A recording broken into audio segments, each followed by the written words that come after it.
दुनिया की नजरों से छुपते छुपाते अपनी झोपड़ी में जा पहुंची और एक प्यारी सी नन्ही बेटी को जन्म दिया। मैं जानती हूँ कि अब तक पूरे महल में मेरे भागने की खबर फैल गई होगी और सैनिक आते ही होंगे मुझे लेने के लिए, लेकिन मैं अपनी बच्ची को उनके हवाले नहीं कर सकती। तारावती एक दूसरी झोपड़ी के आगे अपनी बेटी को रखकर वहाँ से भाग गई। दरवाजे के बाहर से बच्चे के रोने की आवाज सुनकर एक औरत ने दरवाजा खोला। हे राम, ये प्यारी सी बच्ची, ये कौन छोड़कर चला गया? कितनी प्यारी है और रो रही है। औरत फौरन उस बच्ची को अपनी गोद में उठाकर घर के अंदर ले गई। उस तरफ जा सकती है वो तारावती, जल्दी पकड़ो। तारावती सैनिकों के हाथ लगने से पहले ही गांव वालों के हाथ लग गई। ये तो भाग निकली, जल्दी पकड़ो इस औरत को, जल्दी से इसे पेड़ से बांधो। गांव वालों ने तारावती को पेड़ से बांधकर उसे जला दिया। तारावती ने तड़प तड़प कर अपना दम तोड़ दिया।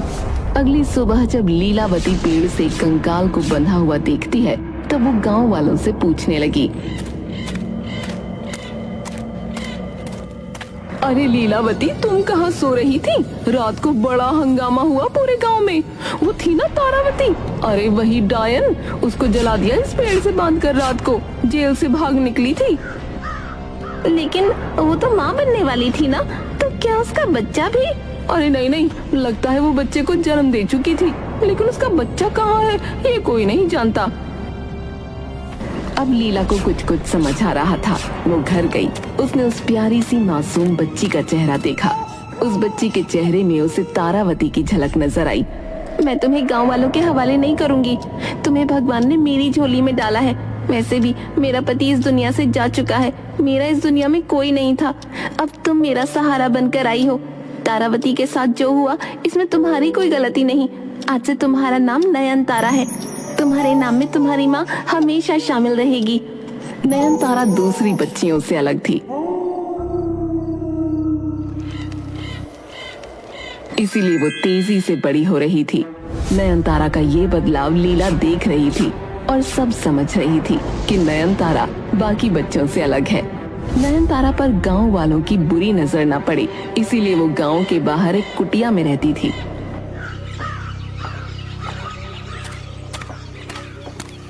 माँ, ये देखो, मैं मीठे मीठे बेर लेकर आई हूँ।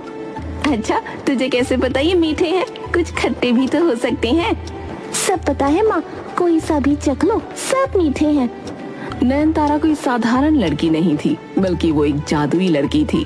लीला को भी काम में कोई भी मुसीबत आती तो नयनतारा अपने जादू से चुटकियों में वो काम पूरा कर दिया करती थी। अरे, बारिश की वजह से लकड़ियाँ गीली हो गई हैं। मुझे भी याद नहीं रहा कि रात को बारिश हो सकती है। मैंने लकड़ियों को अंदर रखा ही नहीं, अब खाना कैसे बनेगा? तभी नयनतारा उन गीली लकड़ियों में आग लगा देती है। इसमें इतनी हैरानी की क्या बात है माँ? लकड़ियाँ ही तो है, वो तो जलेंगी। उनका काम है जलना। ये जल गई, अब बना लो खाना। नयनतारा को लगता था कि ये सब सिर्फ इत्तेफाक है, लेकिन दरअसल ये तो उसके जादू की वजह से होता था। अब जैसे तैसे नयनतारा बड़ी हो रही थी, वैसे वैसे लीला भी बुजुर्ग होती जा रही थी।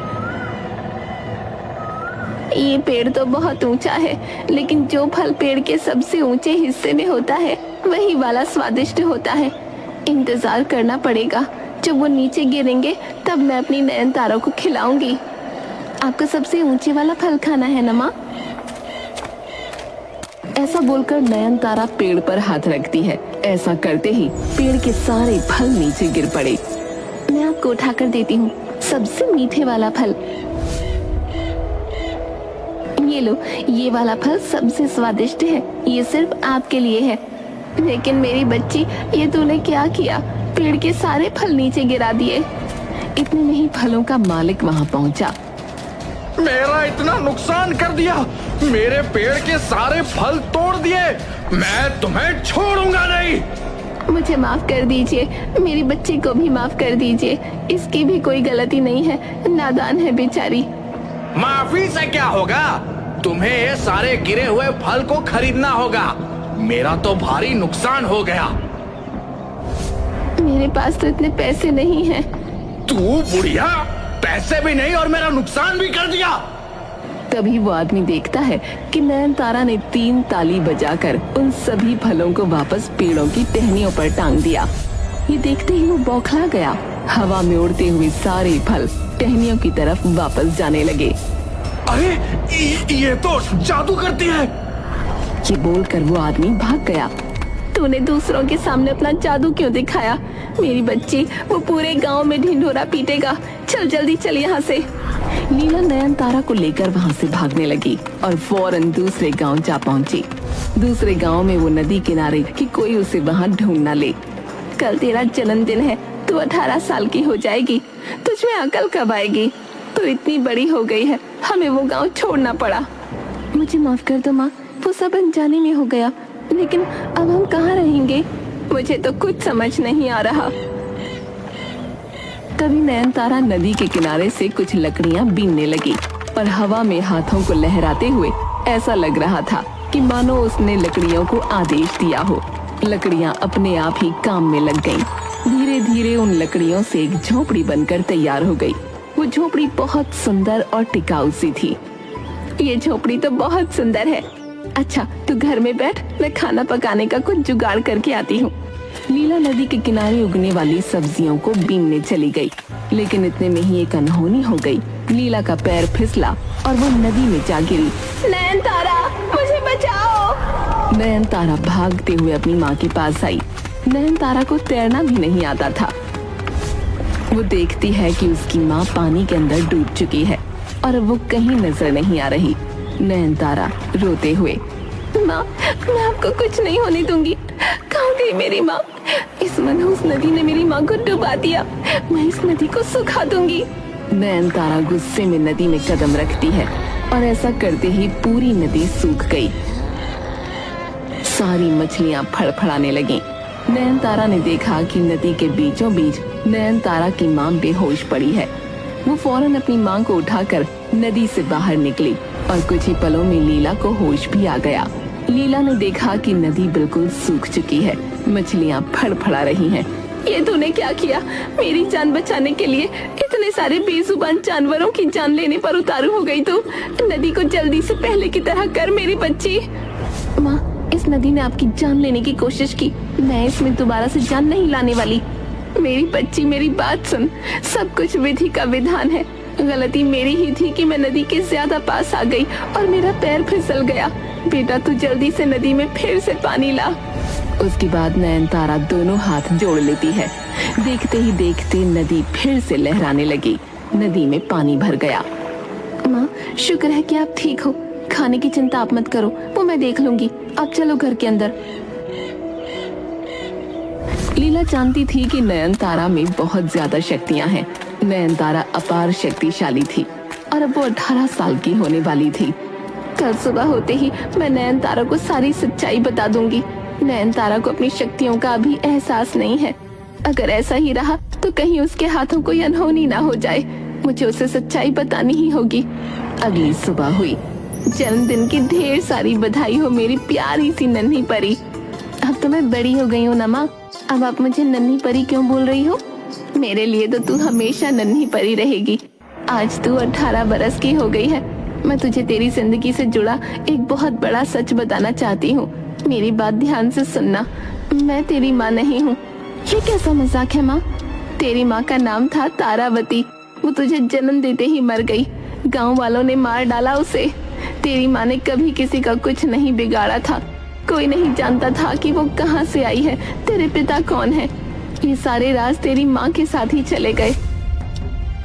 तेरी माँ तुझे मेरे दरवाजे पर छोड़कर गई थी।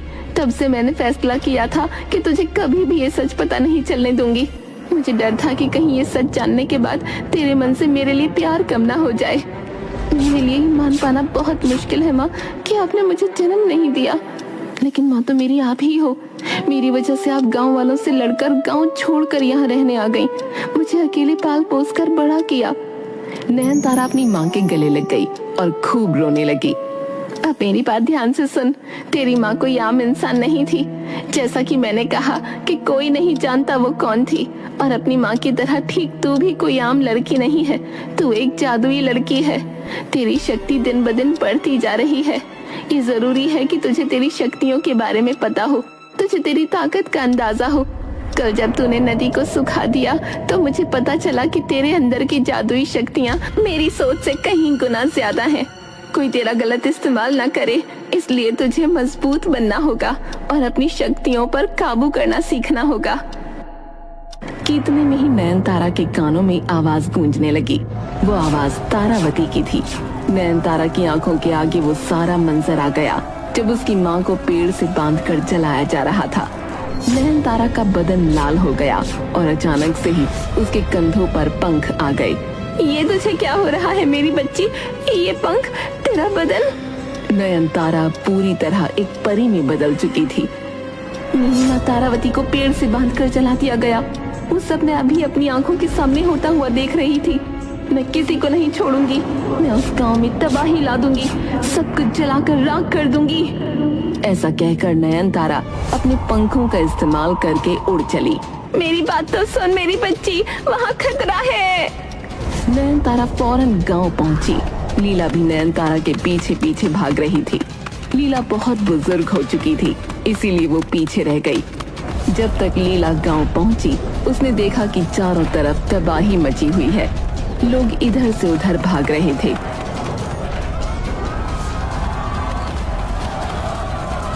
पूरे गांव में आग लगी हुई थी।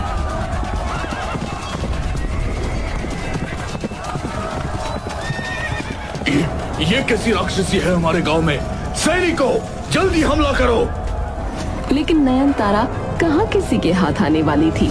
नयनतारा आग की बरसात करने लगी, कभी पत्थर तो कभी तीर। नयनतारा के मन में बदले की भावना का कोई अंत नहीं था। मेरी बच्ची, मेरी बात सुन। इन गांव वालों और तुझ में क्या फर्क रह जाएगा? जो इन्होंने तेरी माँ के साथ किया, उसका बदला तू इस तरह से ले रही है। ये सब देखकर तेरी माँ को बहुत बुरा लगेगा। तेरी माँ को इन्होंने इस गलतफहमी में मारा कि वो एक बुरी औरत थी, वो उनके लिए खतरा बन सकती थी। लेकिन वो असली खतरा तू क्यों बन रही है मेरी बच्ची? तू ऐसी नयनतारा नहीं है। लीला की बातें सुनकर नयनतारा अब होश में आ रही थी। उसने चारों तरफ की आग को बुझा दिया, सभी लोगों के घरों को पहले की तरह ठीक कर दिया। महाराज, मैं आपसे प्रार्थना करती हूँ, मेरी बच्ची को कुछ मत करना। उसने अपनी गलती सुधार ली है। महाराज भी सैनिकों को इशारा कर कदम वापस लेने को कहने लगे कि इतने में ही आसमान नीला पड़ गया। बादल गरजने लगे और इसी के साथ ही तेज रोशनी से कुछ परियां निकलकर बाहर आने लगी।